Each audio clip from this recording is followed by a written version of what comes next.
আসসালামু আলাইকুম রহমতুল্লাহ। আশা করি আপনারা সকলেই ভালো আছেন। আমি আলহামদুলিল্লাহ ভালো আছি। আরেকটা আপনাদের সামনে নতুন আপডেট ভিডিও নিয়ে আসলাম।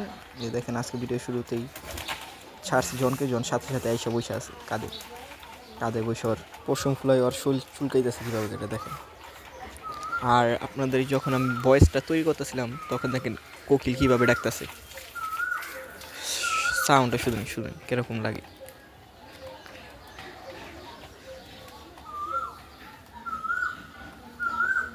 দেখছেন, ভালোই লাগে অবশ্য। পরিবেশটা অনেক নিরিবিলি, তো আমাদের এখানে গাছপালা আছে, এখানে এগুলো পাখি আসে অনেক। আর এই বাচ্চাটা দেখছেন, এই বাচ্চাটা হলো সেই ছোটো বাচ্চা যেটা আমি দেখাইছিলাম আপনাদের আগে, কামড় দিতে নিয়েছিল আমাকে ভিডিও করার সময়। এই বাচ্চাটা মাসাল্লাহ বড় হয়ে গেছে। এরা আশা করা যায় এরা মাদি হইতে পারে।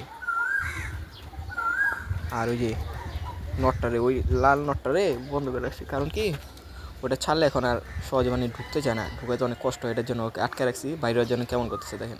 এটা এখন ধরতে গেলে বর্তমানে আমার যে কবুতর আছে সবচেয়ে পাওয়ারফুল এটা, মানে ওর শক্তি বেশি শরীরে। ওর বাপের চেয়ে ওকে বেশি বড় লাগে দেখলে।